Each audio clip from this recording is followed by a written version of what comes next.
We are, of course, approaching the last few days before Matan Torah and the holiday of Shavuos, and there are a number of things one can note about Shavuos. And really, there are 3 points I want to share with you. Point number 1 is that Shavuos is the only Yom Tov in the Torah that does not have a calendar date.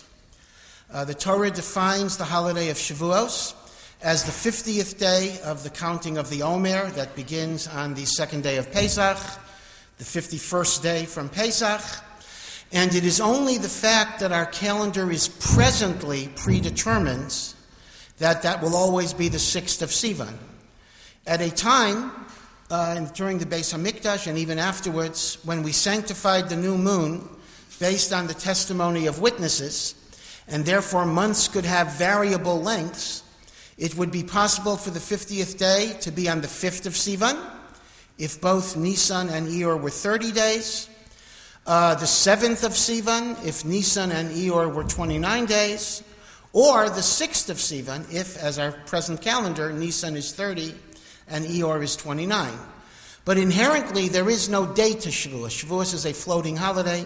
It is defined exclusively by a certain number of days from Pesach.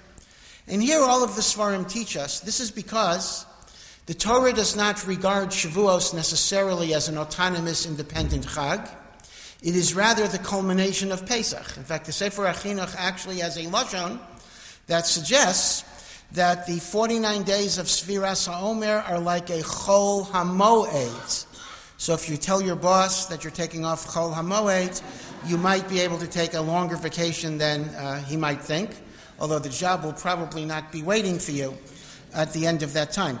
In fact, it's even been posited, now this is a bit of a very daring halachic hypothesis, that the original origin of the minhagim of not getting haircuts or getting married during Sfira, which the Gaonim identified as mourning for the Talmidim of Rabbi Akiva, but some historians of halacha have suggested that the Isser of weddings and the Isser of haircuts come not because of the mourning aspect, but because of the Chol HaMoed aspect. Because Chol HaMoed as well, you're not allowed to get haircuts and you're not allowed to get married. Again, that's a very big chiddush, and certainly that's not the way later poskim define it, but some want to suggest that perhaps that was the original origin of it.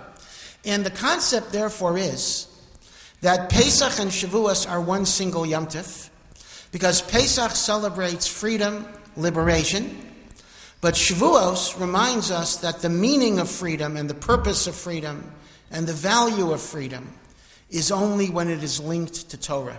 That freedom without responsibility and freedom without submission to the Ol Malchus Shamayim is simply not only worthless, but it's actually destructive.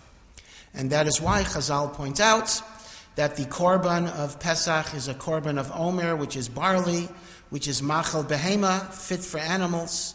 The korban of Shavuos is shtei halechem, which is wheat, fit for human consumption. Going from Pesach to Shavuos is the transition from animal liberation to human dignity and human freedom. And again, even secular psychologists and psychiatrists and thinkers have pointed out that freedom must always be defined not as freedom from something, but freedom towards something, towards a goal, towards a purpose. Otherwise, life is aimless. Otherwise, there is frustration. Otherwise, there is destruction. A poet, Tagore, once compared a human soul to a violin string. A violin string is capable of producing beautiful music. But paradoxically, if the string is totally loose and free and unencumbered on the kitchen table, it will not be able to produce a sound. The music within depends on the string being stretched and within the framework. And therefore, the Torah itself is the essential tool for the self-actualization of the beauty of the soul. And that is why Shavuos is defined as the conclusion of Pesach rather than an autonomous Yom Tov. That is point number 1 I want to share with you. Point number 2 is an observation the Maharal makes. And the Maharal says the following point. We, of course, celebrate Shavuos as the Zman Matan Torah, And of course, that doesn't mean that was the day we got 613 mitzvahs, because we didn't, but that was the day that Hashem revealed himself to Am Yisrael and gave the Aseres HaDibros, although we'll see that even that's a problem, but that was the Gilui Shechina of Matan Torah. And yet, Chazal have to figure that out. The Torah nowhere says that we celebrate the Chag of Shavuos because of Matan Torah. If you read the Chumash, and you were to ask, simply look at why the Torah says we celebrate the holiday of Shavuos, it is exclusively for agricultural reasons. The barley, the ripening of the barley, which is the first crop to ripen, begins around Pesach time. And by Shavuos, we have the harvesting of the wheat. We have the bringing of the first fruits, etc. And the Torah gives a chashivas to Shavuos only insofar as it is an agricultural festival. The idea of it being a Zman Matan Torah is totally not merumaz at all. Well, it's merumaz, but it's not explicit at all in the narrative of the Torah itself. Now, some want to suggest that the idea might be that since Matan Torah is kolel, both Torah Shebachsav and Torah Shebal Peh, the Torah wanted to give a special status to the Torah Shebal Peh by requiring Torah Shebal Peh to figure out that this is the day of Matan Torah. The Torah didn't want it to be Torah Shebichsav. The Torah wanted it to be Torah Shebal Peh. But the Maral offers another explanation. The Maral says, and this is a bit of a sobering thought, that God cannot command a Jew, be happy that I gave you the Torah. Because really, whether or not I'm supposed to be happy that God gave me the Torah depends on how I live my life. If I live my life trying to do the mitzvahs, trying to learn, trying to live by Hashem's law, then the Torah is the greatest joy. But if chas v'shalom, I decide not to live my life that way, then it's going to be a source of trouble for me, because in Olam Haba I'm going to be accountable, and maybe it would have been better had I not had those responsibilities. So basically, the Maral says, whether Shavuos is a day of joy or a day of trepidation does not depend on the Ribono Shel Olam. It depends on us. The one thing Hashem can say is, listen, whatever you do, celebrate because it's the season of the wheat harvest. That everybody can be happy with. But Torah depends on our choices. I remember my Rosh Yeshiva Zatzal, Rav Ruderman, who, of course, many people here knew the Rosh Yeshiva and had and knew the greatness of his gadlus. When people used to come back at the end of his man, and they'd come back at the beginning of his man, and he would ask them, are you going to learn well this man? So we would typically give the frum type of response, Im Yirtzeh Hashem, I will learn well. So the Rosh Yeshiva used to say, there's no question Hashem wants you to learn well. The real issue is not Im Yirtzeh Hashem, does Hashem want you to learn? The issue is Im Tirtzeh Ata, do you want to learn well? He says, it's not really up to God, because Chazal say, Akol bidei Shemayim. Everything is in the hands of heaven. Chutz miyiras Shemayim, except my decision to serve Hashem and do mitzvahs, and therefore it's totally on us. So the Maral says, that is why the Torah does not categorically declare that Shavuos is a day of joy because of Matan Torah, because that depends on what you do, what we do with the Torah. We can make it the greatest of joys, or we can make it an onerous responsibility to which we're not rising to the challenge. Those are two preliminary observations. But the third observation, which is going to be the bulk of my remarks, is the most difficult issue of all, and it's predicated on a famous question of the Magen Avram. Magen Avram is one of the great Mefarshim on the Shulchan Aruch. And that is, okay, we celebrate the 50th day of Sfira by calling it Zaman Matan Torasenu, and it's the holiday of Shavuos. The Magen Avram says, I can prove to you from Gemara and Maseches Shabbos that the Torah was not given on the 50th day of Sfira. The Torah was given on the 51st day of Sfira. And the proof is the following. Chazal tell us in Maseches Shabbos, at least this is the majority opinion, that the day that the Jewish people left Mitzrayim was a Thursday. This is the Messiah. So that means the first day of Pesach, the first year, was Thursday. That would mean that the first day of Sviras HaOmer would be Friday. Now, if day 1 of Sfira is Friday, then day 50 is also going to be Friday. And yet, we have another teaching of Chazal, Hakol Moedim, everybody holds that the Torah was given on Shabbos. Ebazai, Frek de Magen Avram, we are celebrating the holiday of Shavuos one day before Matan Torah. Now, don't tell your little children this. They come home from Gan or first grade, and they were told Hashem gave the 10 Commandments or the Aseret Dibros on Shavuos. Well, no, Hashem gave the 10 Commandments the day after Shavuos. What did Hashem give on Shavuos? He gave nothing at all. But again, that might be hard to assimilate a little bit. But the question is, the Magen Avram says, so we're keeping the holiday of Shavuos a day early. Now, I want to say that the one thing you fellow people in Golus have is right is you have a second day of Shavuos, which is the real day of Matan Torah. Eino Chinami. But in Eretz Yisrael, we only have one day of Shavuos, and we have the wrong day. We don't have the right day. By the way, I want to point out that Rav Menachem Azariah Mipano, the Ramah Mipano, actually says that this is why, logically, there's no reason why there ought to be in Golus a second day of Shavuos. Because the reason why you have 2 days of Yom Tov was because of calendrical doubts. But Shavuos is based on a Svira count, and therefore the only thing you had to know was when Pesach was, and by the time you got to Iyar and Sivan, you knew when Pesach was. So actually, there is no logic for a second day of Yom Tov for Shavuos. The Rambam says it's a rabbinic law of low plug. They didn't want to differentiate.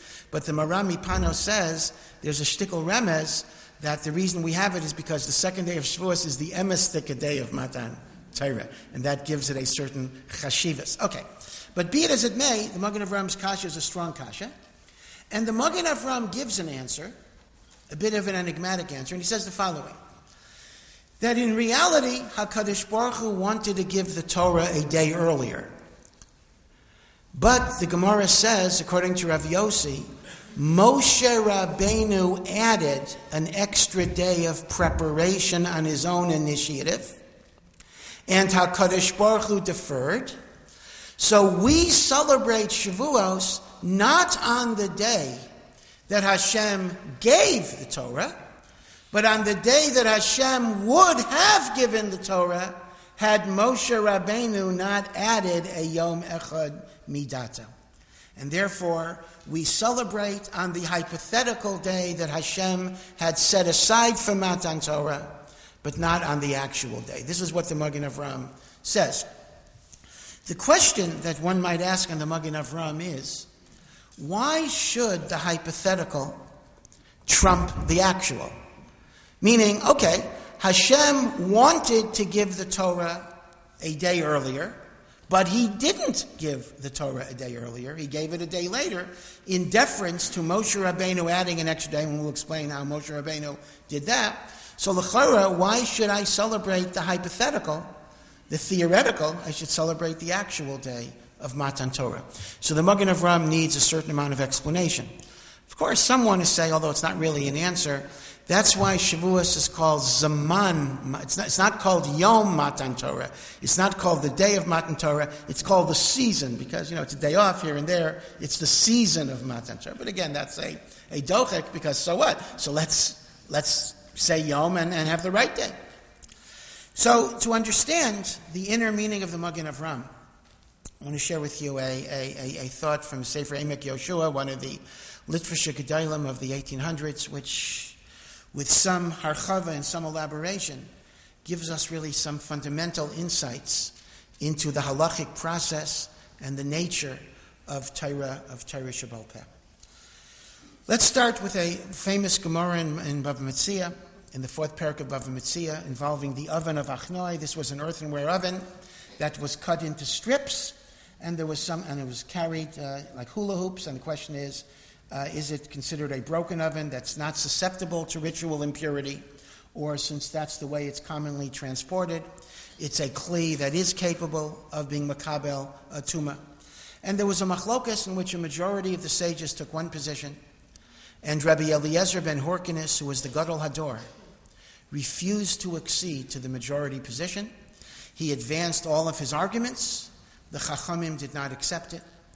So finally, because he failed to convince them, but he was not willing to change his position, he called upon HaKadosh Baruch Hu to do a whole series of miracles. And he said, if the halacha is like me, let the carob tree fly away. And the tree uprooted itself, flew away. And the Chachamim said, we don't listen to trees. He then said, if the halacha is like me, let the river reverse its course. And the river changed its course. And the Chachamim said, we don't listen to rivers. He says, if the halacha is like me, let the walls of the Beis HaMedrash cave in. And the walls began to cave in, and Rabbi Yoshua ordered the walls, don't you dare cave in. And the walls didn't know who to listen to. And therefore they remained in a slanting position. And the Gemara indicates, Ad HaYom Hazeh, to that very day.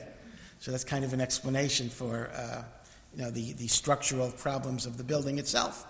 So finally, Rabbi Eliezer calls out the truly big guns, or big gun, and he says, if the halacha is like me, let there be a bas kol, let there be a voice from heaven that proclaims the halacha is like Rabbi Eliezer. And a voice from heaven proclaimed the halacha is like Rabbi Eliezer.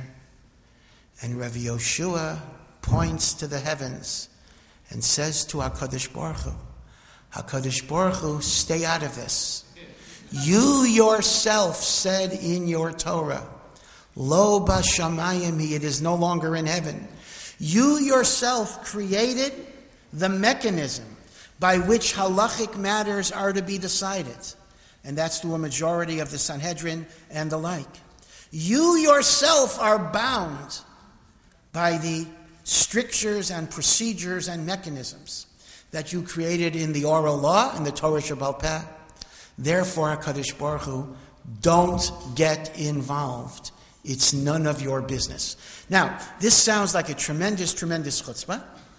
And in fact, the Gemara says that one of the Tanoim met Eliyahu Hanavi and asked Eliyahu Hanavi, what was Hashem doing when that chutzpah, lo b'shamayim hi? And they said, HaKadosh Baruch Hu Kavyachol was laughing and said, Nitzchuni banai, my children have been victorious over me. Actually, some translate Nitzchuni banai, they have made me eternal, and we'll come to that explanation as well. But the Pasha says, HaKadosh Baruch Hu says, they're right. Like a good mother-in-law, I will stay out of their fight. I will not take sides in this matter. Now, it turns out, by the way, Derech Agav, the Vilna Gaon, has a very, very nice, it's really peripheral to the overall thesis, but the Vilna Gaon has a very nice discussion of why Rabbi Eliezer did those three miracles before the Bas Kol of the tree, the river, and the Kosle Beis HaMedrash. Rabbi Eliezer is trying to convince the Chachamim that even if they don't understand his reasoning, or they don't accept his reasoning, they should follow his psak because he embodies in his personality all the midos that one needs to be the posek acharon. And the Vilna Gaon identifies three qualities of character that a gadol needs to have. One is mistapek b'muat. He is satisfied with very little. He is not meshukah. He's not involved in materialism and comfort and hedonism and pleasure. And that is symbolized by the carob, the bukser, the charuv, which is a very simple food. If you've had it, the dried bukser on Tu B'Shvat, it is not the most appetizing type of food. And in fact, the Gemara uses this often as a mashal for poor people, Rav Chananya ben Terajan, who are mistapek. They're very happy with very little. So the tree is testifying that Rabbi Eliezer is mistapek b'muat. Quality number two is the quality of humility. Right? One of the reasons Torah is compared to water is because water goes from high ground to low ground. So the flowing of the river is the water testifying that Rabbi Eliezer has the quality of humility. Now, of course, you might think that's a little funny for Rabbi Eliezer to call upon HaKadosh Baruch Hu to do a great miracle to show how humble Rabbi Eliezer is. But in a deeper level, that's not such a contradiction, because a humble person knows that he's humble, but he still feels a sense of responsibility to promulgate the emes. It's a little reminiscent of a famous joke. Well, actually, it's a true story, but Rabbi Eliezer Silver of Cincinnati, one of the Gedolei HaTorah, once had to testify at a trial about kashrus revocation and the like. And one of the questions was, are you the greatest rabbi, the most learned rabbi in America? And Rabbi Eliezer Silver was quiet for a while. And the legend has it, and I'm not sure if it's 100% true, is he's not sure how to answer. Should he be modest or truthful?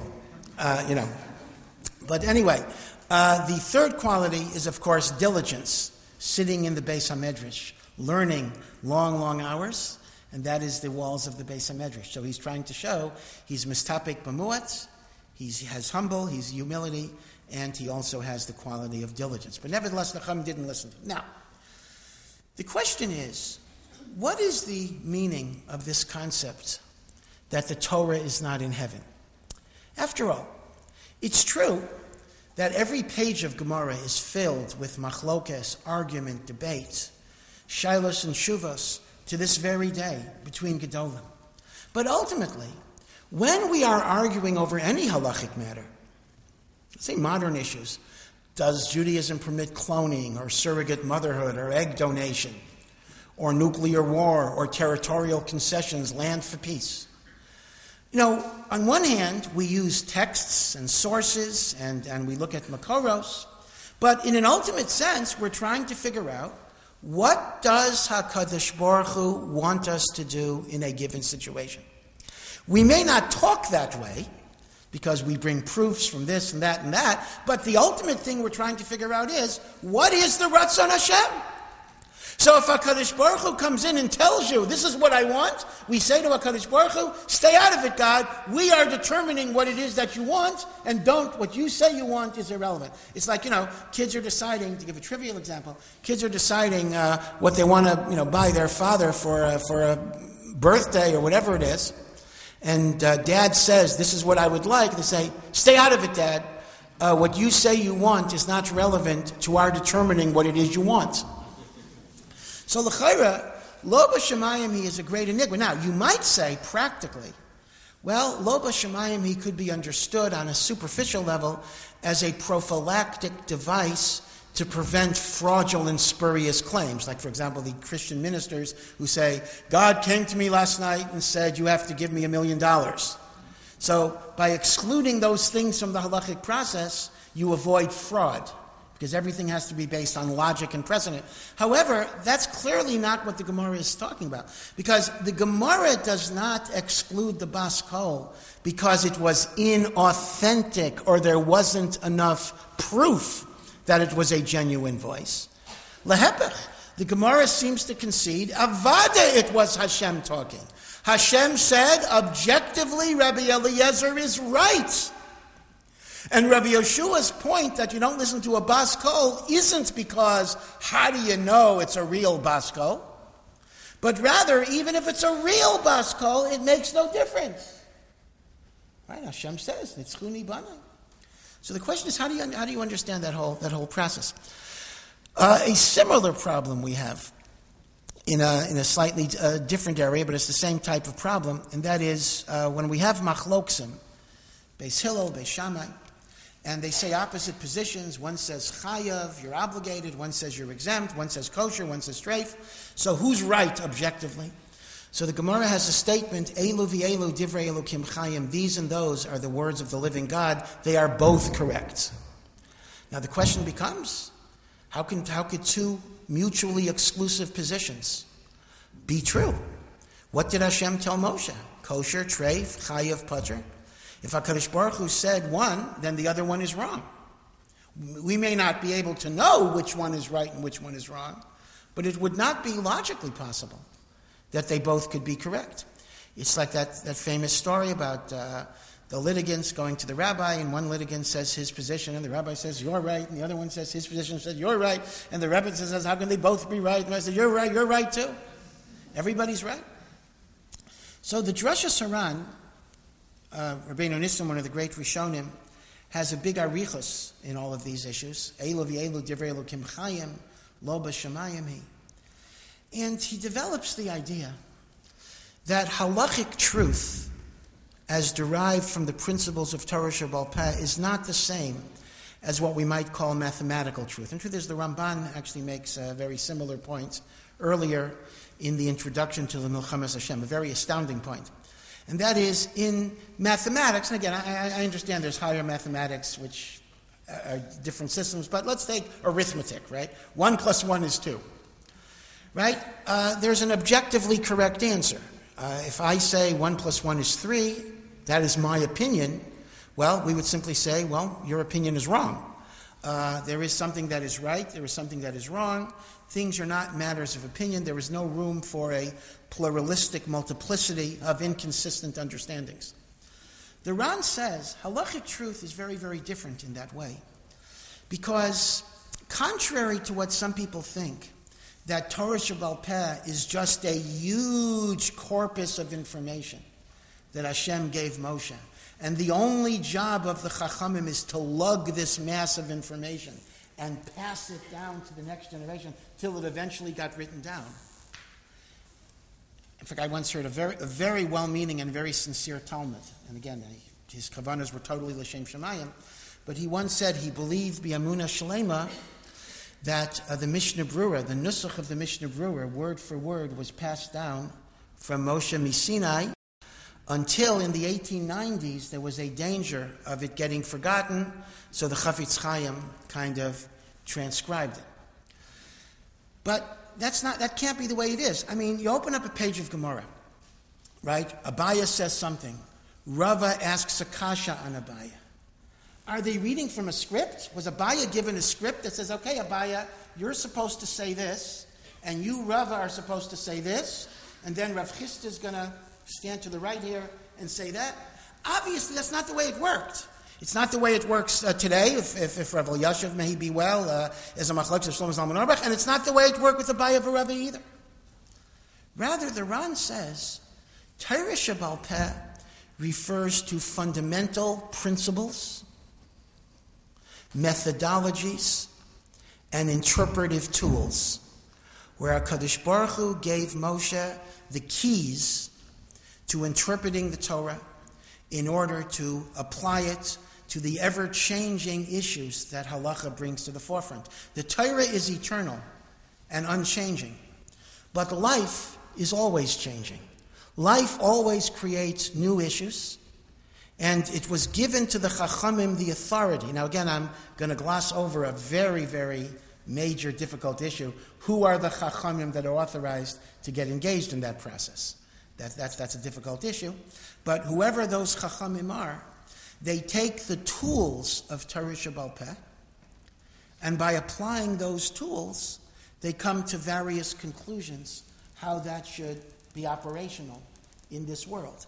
So, that is why, taking first the issue of Elu v'Elu divrei Elokim Chayim, that is why a machlokes in halacha is not inconsistent with the concept of revelation.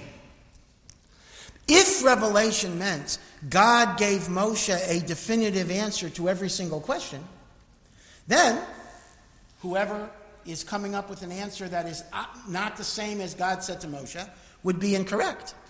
But if we understand HaKadosh Baruch Hu gave Moshe, now again, what Moshe got privately may be a separate issue, but certainly what Moshe gave to Am Yisrael was not necessarily specific answers to specific questions, but methodologies and processes, Yud Gimel Midos, for example, and the like. Then, when the Chachamim utilize these Midos and they come to different conclusions, HaKadosh Baruch Hu was saying, both of them are fine. Both of them are given the imprimatur of emes, because both of them are miyusad on the foundations of Torah Sheba'al Peh. It's like, lahavdil, a math teacher giving a student full credit for the correct process and methodology, even if the answer differed. So HaKadosh Baruch Hu may have a specific answer to every question. And that's what HaKadosh Baruch Hu was saying when he says, well, Rabbi Eliezer happens to be right. He happens to have the answer I'm thinking of.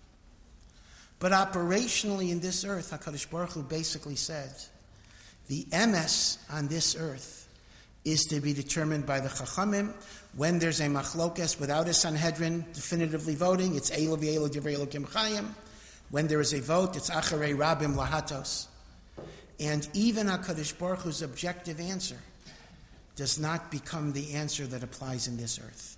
In other words, the Drush Haran basically says it was HaKadosh Baruch Hu's ratzon, for a reason that I'll explain in a moment, that the halacha be determined not by HaKadosh Baruch Hu giving a predetermined answer to every question, but by HaKadosh Baruch Hu giving the Chachamim the methodologies and the processes by which they would become HaKadosh Baruch Hu's shutaf in taking the truths of Torah and applying them to the complexities of everyday life.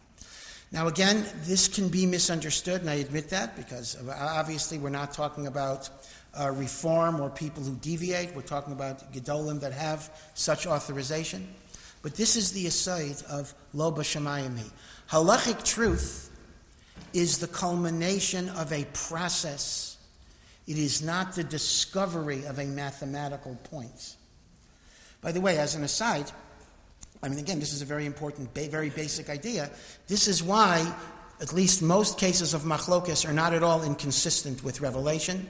HaKadosh Baruch Hu revealed the basic yesodos, and then the Chachamim are supposed to extract the applications for which there can be disagreement.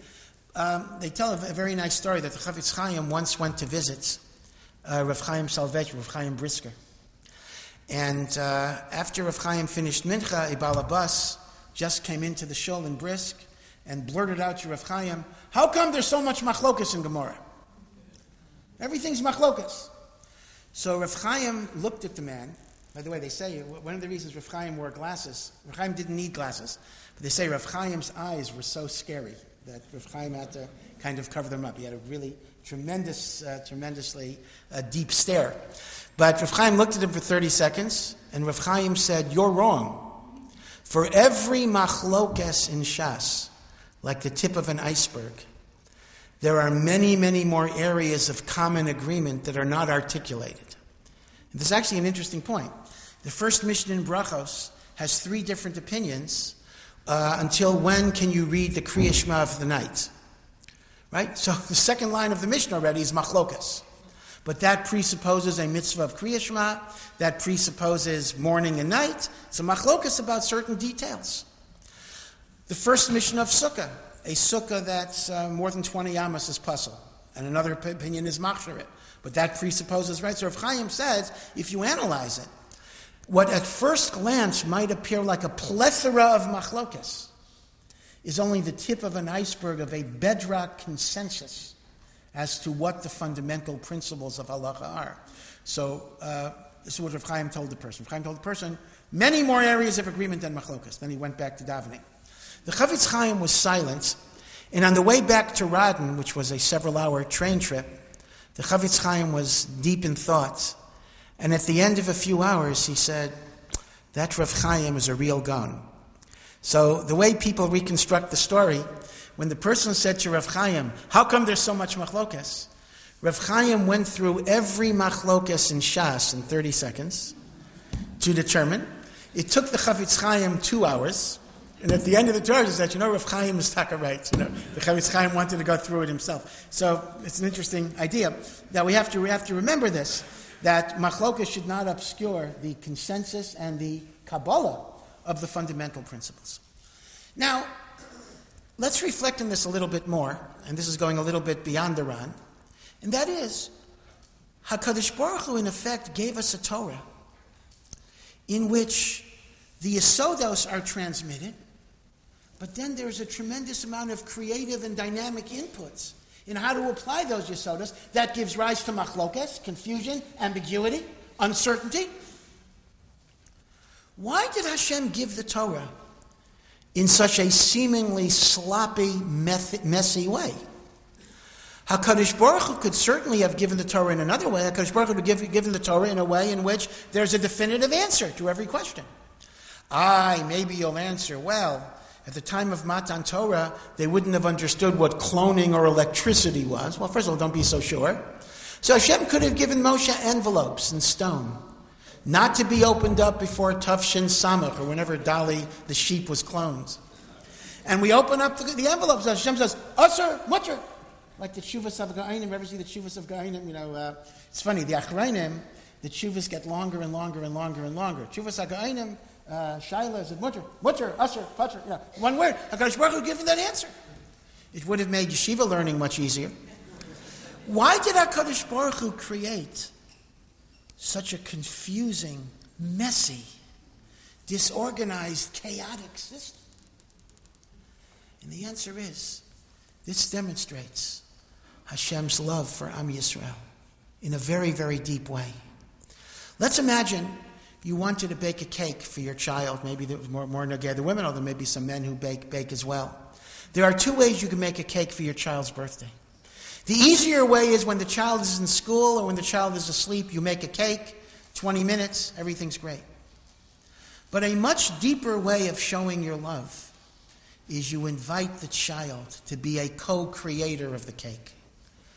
Now, in pure objectivity, the cake that is made with the child is not going to be as perfect as the cake you could have made yourself. It'll be lumpy, uneven. There may be an eggshell in it. There may be sugar or chocolate in the kitchen, the kitchen floor, or whatever it would be. This part is overbaked, that part is underbaked. But the love arises from the collaboration, from the sharing, from the relationship. HaKadosh Baruch Hu effectively says to Am Yisrael, I want you and I to be the co-creators of Torah. I'm going to give you the raw materials. I'm going to give you the processes, the methodology, the yesodos, the foundations, the basic halachic categories. And I'm going to leave it to you to draw the conclusions and the applications. And sometimes you'll get it right in the sense that I intended.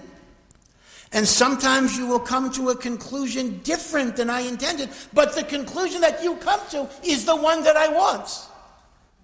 In other words, based on this idea, when HaKadosh Baruch Hu said the halachas like Rabbi Eliezer, he wasn't saying you should follow Rabbi Eliezer.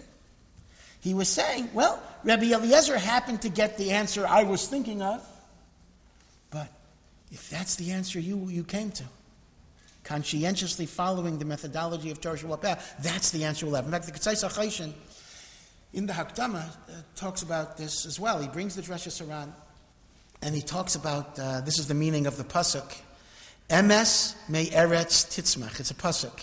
Truth sprouts from the earth. The analogy is HaKadosh Baruch Hu gives us seeds, but we plant and we cultivate the seeds. And the truth that emerges comes from our efforts in making those seeds sprout.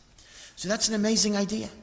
Rav Yitzchak Elchanan Spector, who was really the Posei Kador in the end of the 19th century, mentions that this explains a Gemara in Brachos.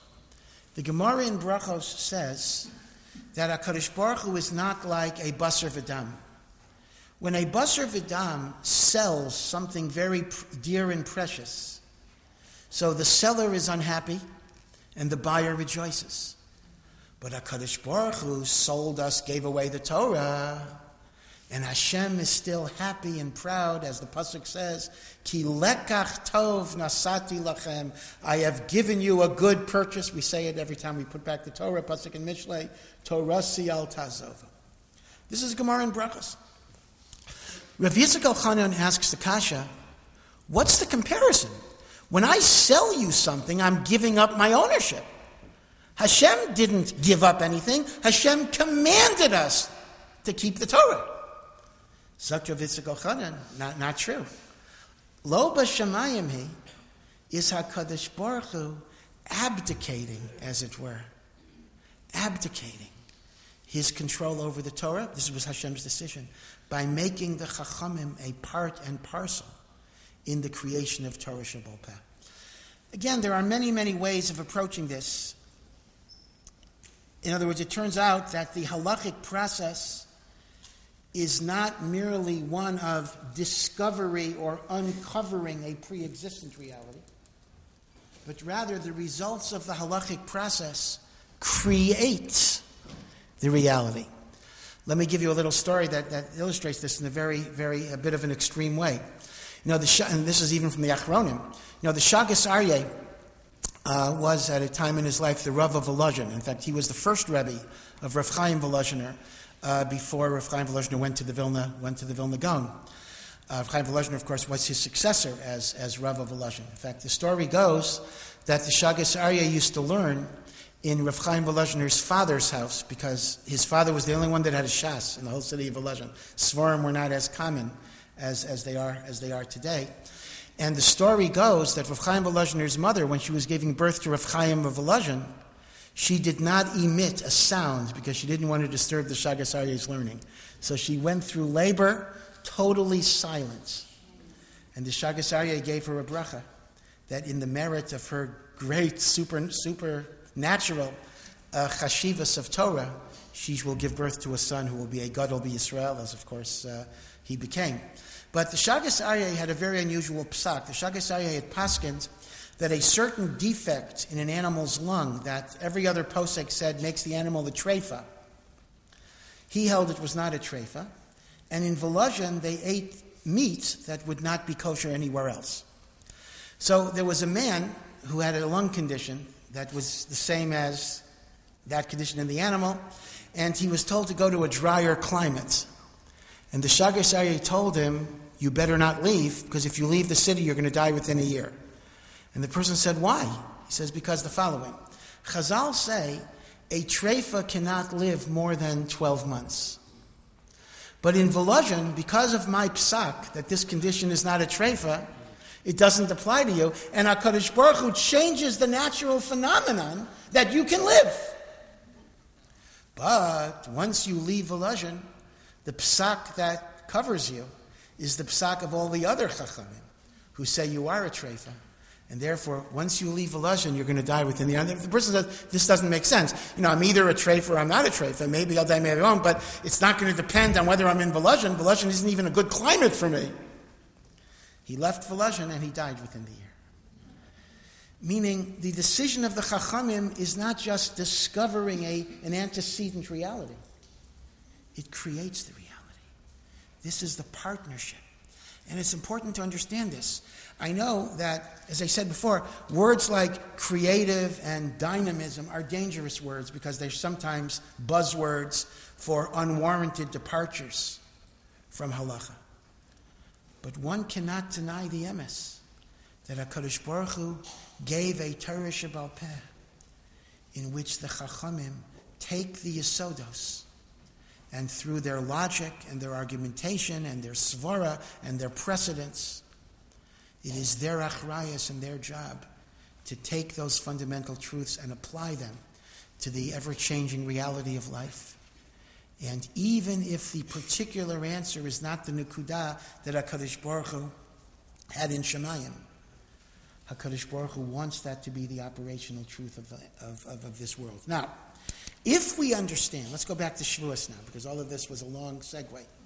If we understand that Matan Torah is not only about Hashem giving us commandments, but Hashem deferring to the understandings of the Chachamim so that even if they're wrong, they become right. When was the first time that happened?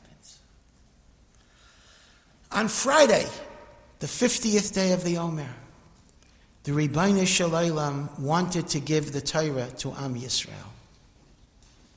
Because HaKadosh Baruch Hu said there would be 2 days of preparation on Wednesday and Thursday, and I will give the Torah on the third day. Moshe Rabbeinu, the Gemara in Shabbos says, reinterpreted or misinterpreted even HaKadosh Baruch Hu to require 3 full days.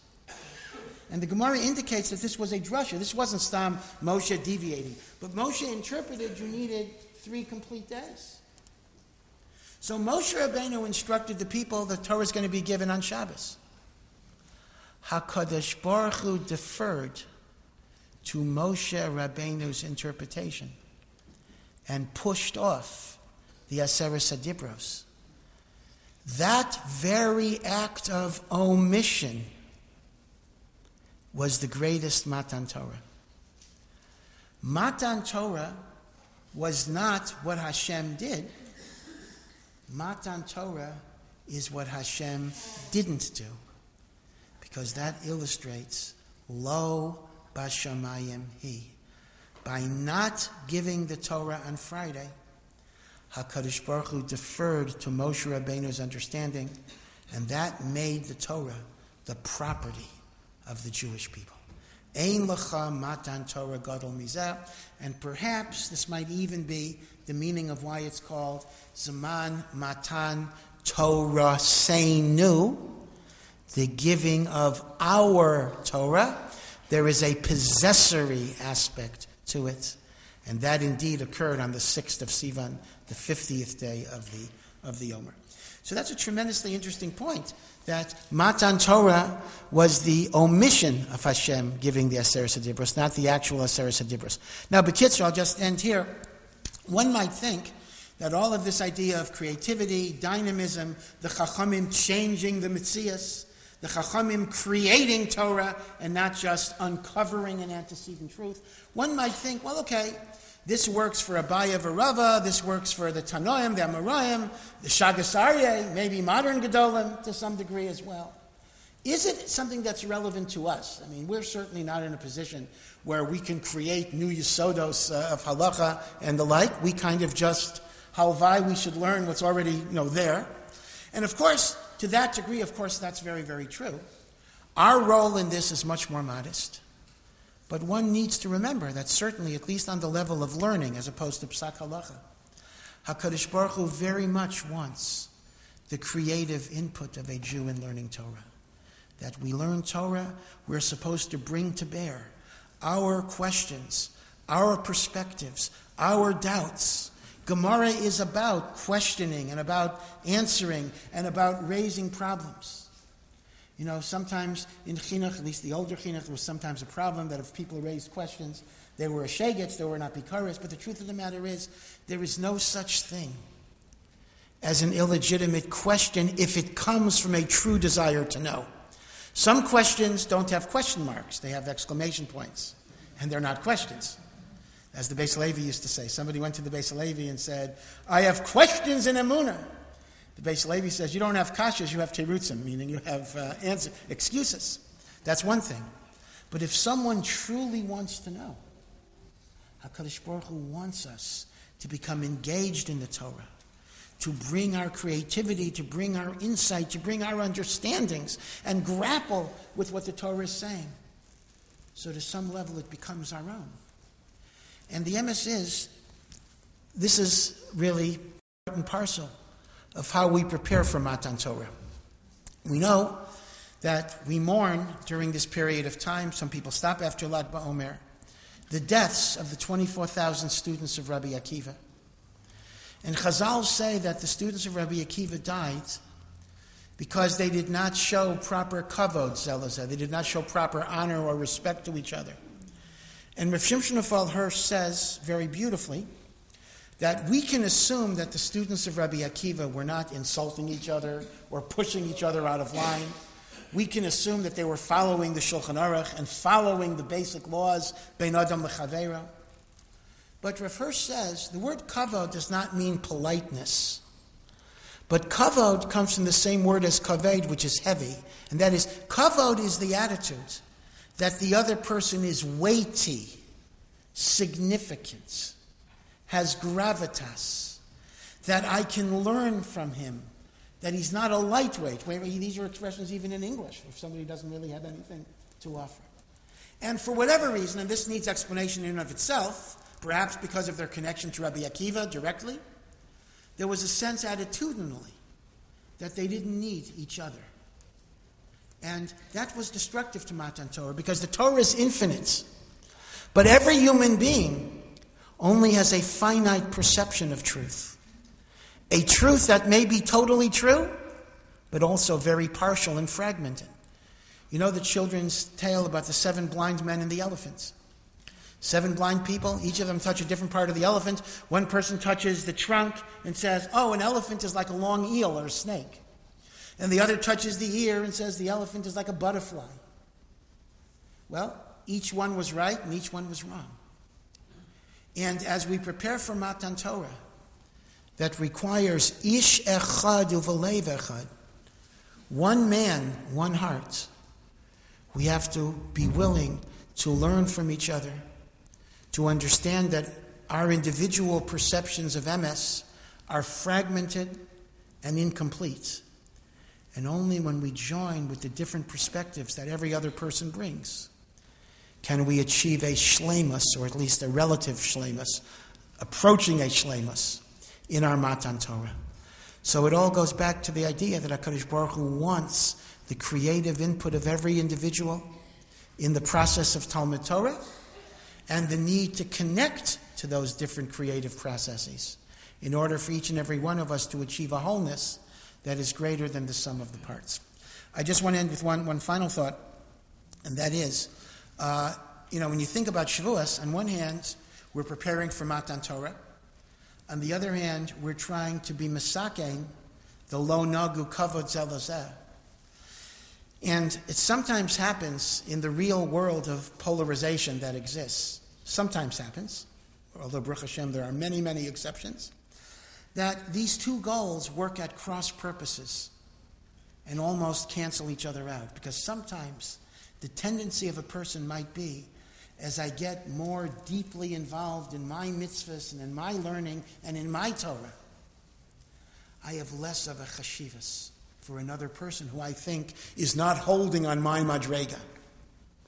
And conversely, when you have a big tent mentality, everybody's good, I love everybody, that could be out of a moral relativism. I'm okay, you're okay, nothing is objectively true, and therefore everybody is just as good as everybody else. Kind of an unprincipled egalitarianism, which has no standards. It's fascinating that in our hachana for Matan Torah, HaKadosh Baruch Hu is calling upon us to work on 2 different attributes which in the real world often are at cross purposes. To intensify the passion of our avodah, and at the same time open ourselves up for what the other has to offer. Not by politeness, you can be polite and have a sense of disdain and bittul, but out of a genuine sense of the value of the other, and how the other can give me a perspective that will enrich my understanding of Torah and ultimately my relationship with HaKadosh Baruch Hu. So, B'Yezras Hashem, in a few days we should all stand together, Ki ish echad uvalev echad, and we should be zeicha to say nasa v'nishma with simcha and gratitude to HaKadosh Baruch Hu.